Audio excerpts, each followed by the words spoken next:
ये चुनाव एक लीडर बनने के लिए लड़ा था, क्या आपको पहले ही पता था कि आप हारेंगे? कैसा एक्सपीरियंस रहा जो फर्स्ट जो इलेक्शन आपने जो लड़ा है लोकसभा में? ये कह रहे थे कि जो ये इलेक्शन का जो मूड बना हुआ है जनता का, ये नहीं है कि कांग्रेस को वो जो चाहते हैं, लेकिन एक अल्टर बीजेपी को हराना था, अल्टर वो जो कांग्रेस को मान रहे थे।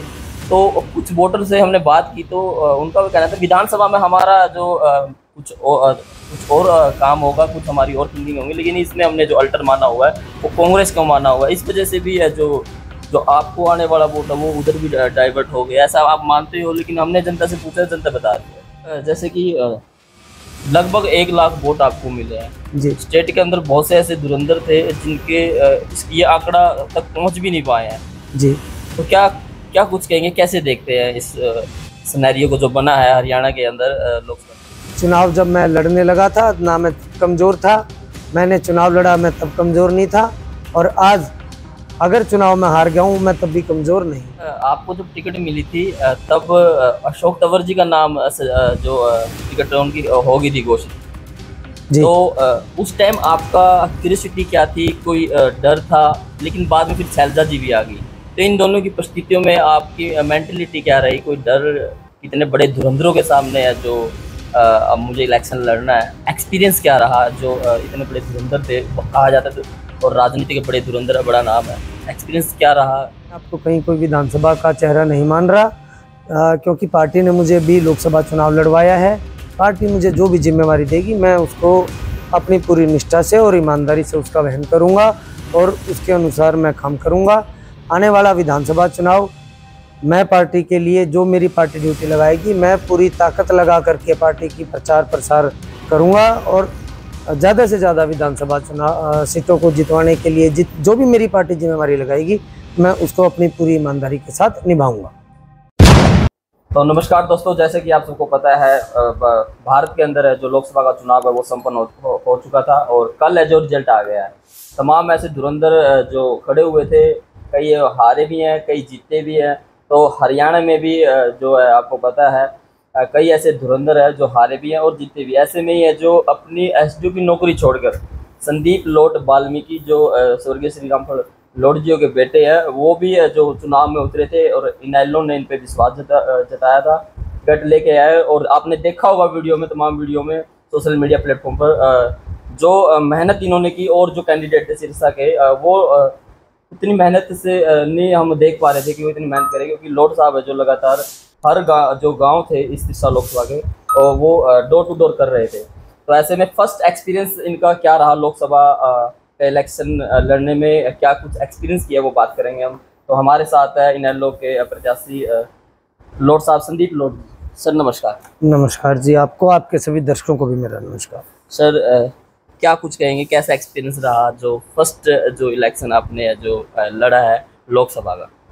बहुत ही अच्छा मैं कहूँगा तजुर्बा रहा। और देखिए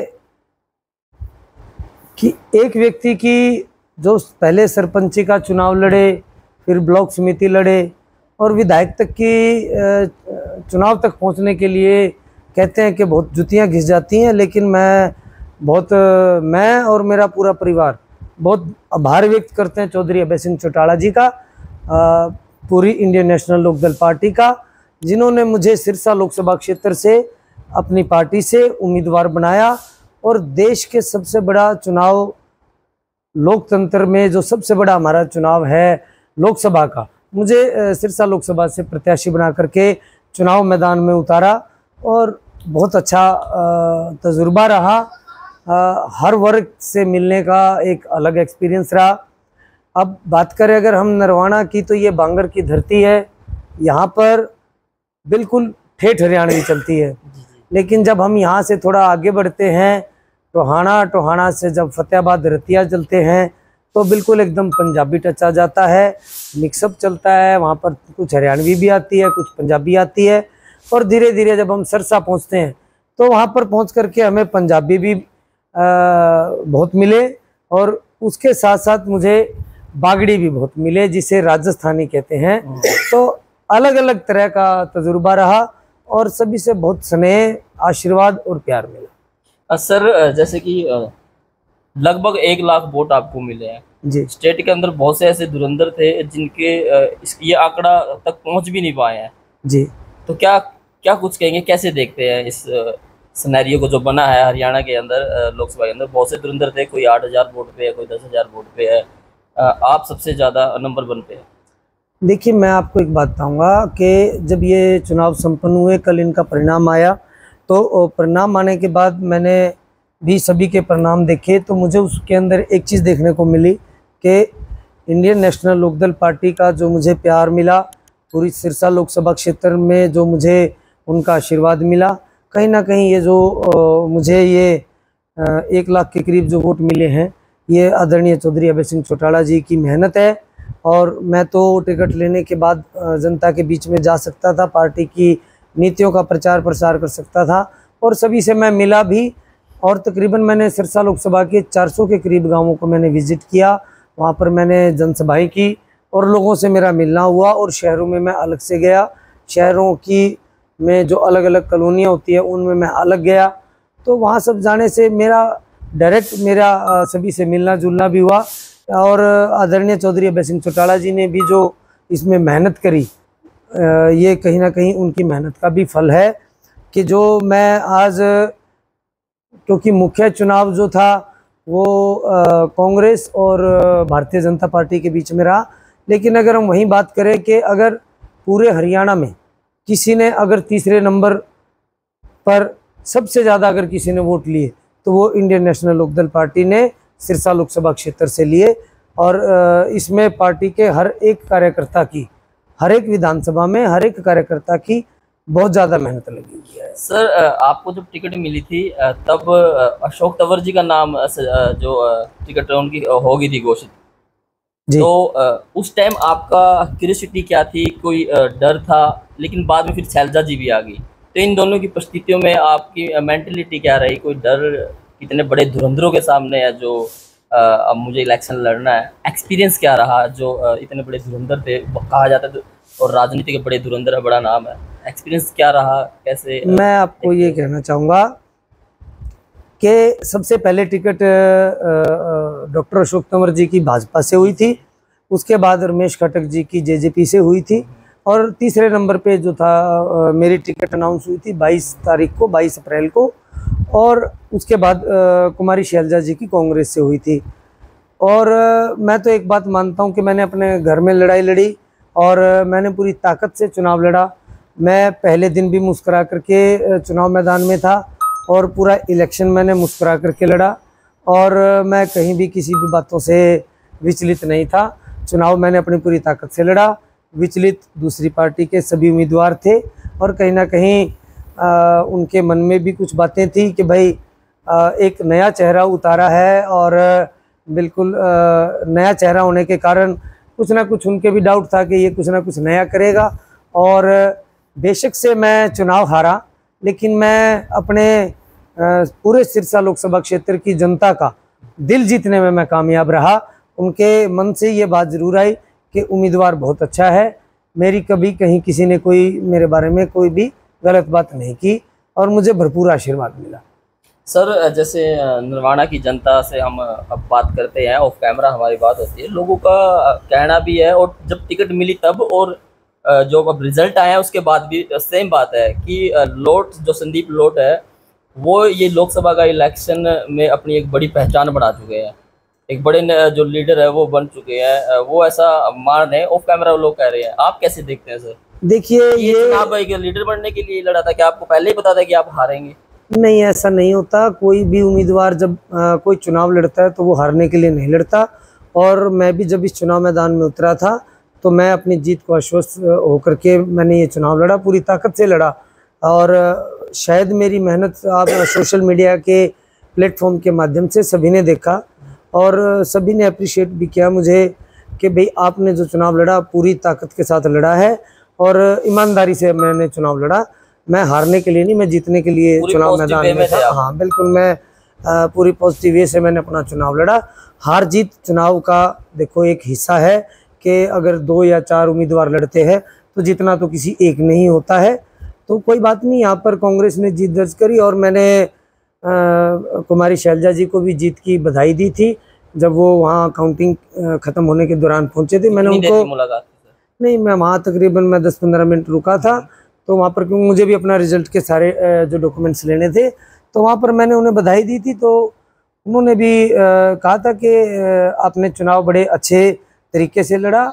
और देखिए, जब आप इतना बड़ा चुनाव लड़ते हैं तो कहीं ना कहीं पहचान तो बनती है, और मैं अपने आप को सौभाग्यशाली मानता हूँ कि सिरसा लोकसभा क्षेत्र के साथ लगते हिसार लोकसभा और कुरुक्षेत्र लोकसभा सब जगह ये चर्चा ज़रूर थी कि रिजल्ट चाहे जो भी रहे, लेकिन संदीप लोट कितने वोट लेकर के परिणामों में कितने वोट लेगा, ये सभी जगह एक चर्चा का विषय जरूर रहा। और मैं फिर से आदरणीय चौधरी अभय सिंह चौटाला जी का मैं धन्यवाद करूंगा कि उन्होंने मुझे इस लायक समझा कि उन्होंने मुझे इतना बड़ा टिकट देकर के चुनाव मैदान में उतारा। और आज पूरे हरियाणा में जो है मेरे नाम की चर्चा है और लोग मुझे जानते हैं, और मुझे अलग अलग विधानसभाओं से और लोकसभा क्षेत्रों से भी फ़ोन आते हैं। तो ये सब जो है आदरणीय चौधरी अभय सिंह चौटाला जी के आशीर्वाद के कारण ही है। संदीप जी, आने वाले दिनों में विधानसभा चुनाव भी सिर पर है और आप एक नया चेहरा बनकर उभरे हैं, ऐसे में आने वाले विधानसभा चुनाव को किस प्रकार से देख रहे हैं? देखिए, मैं आपको यही बताऊंगा कि अभी अभी लोकसभा चुनाव संपन्न हुए हैं, और लोकसभा चुनाव और विधानसभा चुनाव दोनों के जो वोटिंग करने का जो तरीका होता है वो अलग होता है। क्योंकि अगर आप देखेंगे तो 2019 में भाजपा ने प्रचंड जीत दर्ज की थी लोकसभा चुनावों में, लेकिन जब विधानसभा चुनाव की बात आई थी तो 75 पार का नारा था जो 40 पे रुक गया था। पूर्ण बहुमत की सरकार भी नहीं बन पाई थी बीजेपी की। अब की बार भी हुआ, हाँ, 400 का नारा था, और तो अब की बार भी 200 पे ही जाकर के 200 प्लस पे जाकर के बात रुकी है। तो अब की बार जो मेरा मानना है कि विधानसभा चुनाव जो होंगे उसमें निश्चय ही इंडियन नेशनल लोकदल पार्टी बहुत अच्छा अपना ग्राफ रेज करेगी और कम से कम भी 25 सीटों के ऊपर जीत दर्ज करेगी। और सिरसा लोकसभा के 9 की 9 सीटों में भी मैं ज़्यादा नहीं कहूँगा तो कम से कम भी 7 से 8 सीटों पर हम जीत दर्ज करने का काम करेंगे। सर, जैसे लोगों नरवाना की विधानसभा हो या फिर टोहाना की हो, हमने कवरेज भी करी है, आपकी कंपेनिंग की है। देखो, मैंने स्पेशल कंपेनिंग की थी, आपकी जो टीम थी। लोग ये कह रहे थे कि जो ये इलेक्शन का जो मूड बना हुआ है जनता का, ये नहीं है कि कांग्रेस को वो जो चाहते हैं, लेकिन एक अल्टर बीजेपी को हराना था, अल्टर वो जो कांग्रेस को मान रहे थे। तो कुछ वोटर से हमने बात की तो उनका भी कहना था विधानसभा में हमारा जो कुछ और काम होगा, कुछ हमारी और थिंकिंग होगी, लेकिन इसमें हमने जो अल्टर माना हुआ है वो कांग्रेस को माना हुआ है। इस वजह से भी है जो आपको आने वाला वोट है वो उधर भी डाइवर्ट हो गया, ऐसा आप मानते हो? लेकिन हमने जनता से पूछा, जनता बता रही है। देखिए, मैं आपको बताऊंगा कि जनता का मूड है, जनता का अपना मन था कि किसे वोट दे। और मैं तो जो मुझे तकरीबन लाख के करीब वोट मिले हैं, मैं तो अपने आप को सौभाग्यशाली भी मान रहा हूं कि मैंने पहली बार चुनाव लड़ा और तकरीबन मुझे 1 लाख लोगों ने वोट दिया। और इसके अलावा मुझे लोगों ने बहुत पसंद भी किया, लोगों को मेरा व्यवहार बहुत अच्छा लगा। और मैं तो आपसे भी कह रहा हूँ कि आने वाला जो विधानसभा चुनाव होगा वो कहीं ना कहीं चौधरी अभय सिंह चौटाला जी के नेतृत्व में चुनाव लड़ा जाएगा पूरे हरियाणा में। और आदरणीय चौधरी अभय सिंह चौटाला जी को मुख्यमंत्री बनाने को लेकर के अगला जो विधानसभा चुनाव होगा, आप देखना बिल्कुल परिस्थितियां चेंज होंगी और चौधरी अभय सिंह चौटाला जी के हक में ये बातें जाएंगी। क्योंकि लोग, मैं मिला सभी से और किसान वर्ग भी कहीं ना कहीं ये बात जरूर मान रहा है कि जो चौधरी अभय सिंह चौटाला जी ने अपनी 1 सीट का भी त्याग करने का जो काम किया था वो किसी ने नहीं किया। तो मुझे पूर्ण विश्वास है कि आने वाले विधानसभा चुनाव में इंडियन नेशनल लोकदल पार्टी बहुत ही बड़े पैमाने पर उभर करके आएगी और आदरणीय चौधरी अभय सिंह चौटाला जी बहुत बड़े किंग मेकर होंगे और निश्चय वो आने वाले विधानसभा चुनावों में बड़ी जीत दर्ज करके भावी मुख्यमंत्री हैं और वो मुख्यमंत्री बनेंगे भी। सिरसा लोकसभा से पहली बार आपको टिकट मिला है जी, लोगों ने आपको सराखों में बिठाया जी, लगभग 1 लाख के करीब आपको वोट मिला। ऐसे में आप सिरसा के लोकसभा के लोगों को क्या कहना चाहते हैं? मैं तो आपके माध्यम से सभी को हाथ जोड़ करके यही कहना चाहूँगा कि आप सभी ने मुझे, पूरे सिरसा लोकसभा क्षेत्र की जनता ने मुझे अपार प्यार दिया, अपार सफलता दी। और चुनाव होते हैं, हार जीत तो होनी ही होती है, ऐसी कोई बात नहीं, लेकिन मुझे बिल्कुल सर आंखों पर बिठाया। मुझे बहुत बहुत ज़्यादा प्यार मिला और आशीर्वाद मिला। और कहीं ना कहीं लोगों ने कहा कि कोई बात नहीं, चुनावों में हार जीत होती है, आप ऐसे ही लगे रहना, आगे भी बहुत चुनाव आएंगे, तो आप किसी भी तरीके से आपने अपने आप को कमज़ोर नहीं करना। और मैं आपके माध्यम से सभी को यही कहना चाहता हूँ, हाथ जोड़ करके मेरी यही विनती और अपील है कि मैं चुनाव जब मैं लड़ने लगा था ना, मैं तब कमज़ोर था, मैंने चुनाव लड़ा मैं तब कमज़ोर नहीं था, और आज अगर चुनाव में हार गया हूँ मैं तब भी कमज़ोर नहीं हूँ। सर, कार्यकर्ता थे पार्टी के या तमाम जो आपके साथ जो कंधे से कंधा मिला के मेहनत कर रहे थे, वो सब देख रहे थे, सराहनीय भी थे, लोग बातचीत कर रहे थे। ऐसे में जो लोट परिवार की जो आपके भाई है, अनिल सर हो गए, सुशील जी हो गए, सुनील जी हो गए, ये भी बड़ी मेहनत कर रहे थे। तो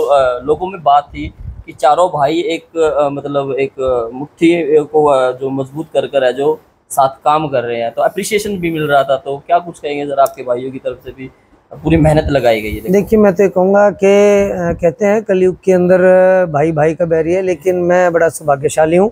मैं सबसे छोटा हूँ, लेकिन मेरे तीनों भाई मेरे साथ कंधे से कंधा और मेरे कदम से कदम मिला करके मेरे पूरे जीवन के संघर्ष में भी और इस पूरे लोकसभा चुनाव में भी इन्होंने बहुत मेहनत किया। और जैसा मैं घूमा तो मेरे से ज़्यादा भी इन लोगों ने मेहनत किया और निरंतर मेरे साथ खड़े हैं। मैं सौभाग्यशाली मानता हूं कि मेरे भाई मेरे साथ हैं और निश्चय ही भविष्य में भी ये मेरे साथ ऐसे रहेंगे। कुछ दिन पहले जेजेपी पार्टी का जो सुप्रीमो है उसका ध्यान आया था कि क्या इनेलो पार्टी चुनाव में वो अपना चुनाव चिन्ह नहीं बचा पाएगी, तो इसके बारे में आप बताइए। देखिए, ये नेशनल लेवल का मुद्दा है और चुनाव चिन्ह बचाना या ना बचाना ये चौधरी अभय सिंह चौटाला जी के को मेरे से ज़्यादा बेहतर पता है, क्योंकि पार्टी के ऊपर के ये कार्य होते हैं, बड़े लेवल के कार्य हैं और ऐसी कोई बात नहीं है। अच्छे वोट आए हैं तो ऐसा कुछ नहीं है कि कोई पार्टी का सिंबल जाएगा, कहीं नहीं जाएगा। निश्चय ही आने वाले विधानसभा चुनाव में इंडियन नेशनल लोकदल पार्टी चश्मे के निशान पर ही विधानसभा चुनाव पूरी ताकत के साथ लड़ेगी और जनता के बीच में जाकर के अपने नीतियों का प्रचार प्रसार करेंगे और आने वाले विधानसभा चुनावों में एक बड़ी जीत दर्ज करके अपनी सरकार बनाने का काम करेंगे। सर, आगे विधानसभा है 3 महीने 4 महीने बाद, तो उसके लिए इसी एनर्जी से आप फिर मैदान में उतर रहे हो। उसके लिए जो क्या तैयारियां जो नहीं, देखिए, मैं नीति है जो एक बनाई जाएगी, क्या कुछ रहेगा सर? देखिए, मैं आपको एक बात बताऊँ, ये डिसीज़न जो हैं ये पार्टी के लेवल के हैं और मुझे जैसा पार्टी से जो भी डायरेक्शंस आएंगी मैं उन्हीं के ऊपर काम करूंगा। मैं अपने आप को कहीं कोई विधानसभा का चेहरा नहीं मान रहा, क्योंकि पार्टी ने मुझे भी लोकसभा चुनाव लड़वाया है। पार्टी मुझे जो भी जिम्मेवारी देगी मैं उसको अपनी पूरी निष्ठा से और ईमानदारी से उसका वहन करूंगा और उसके अनुसार मैं काम करूंगा। आने वाला विधानसभा चुनाव मैं पार्टी के लिए जो मेरी पार्टी ड्यूटी लगाएगी मैं पूरी ताकत लगा करके पार्टी की प्रचार प्रसार करूंगा और ज़्यादा से ज़्यादा विधानसभा चुनाव सीटों को जितवाने के लिए जो भी मेरी पार्टी जिम्मेवारी लगाएगी मैं उसको अपनी पूरी ईमानदारी के साथ निभाऊंगा।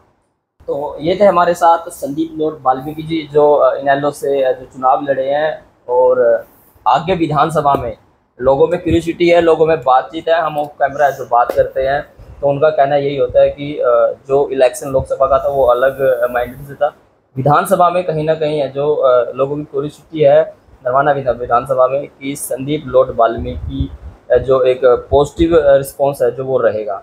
तो ऐसे में जो देखते हैं कितनी एनर्जी के साथ विधानसभा में किसको टिकट मिलेगी किसको नहीं, क्योंकि राजनीति में कुछ पता नहीं चलता। लेकिन लोगों का मानना है संदीप लोट वाल्मीकि एक बड़े लीडर है जो इस इलेक्शन को लड़कर बन चुके हैं, एक जो बड़ा डोजियर जो बना पाए हैं, बड़ा जो अपनी प्रोफाइल बनाई है।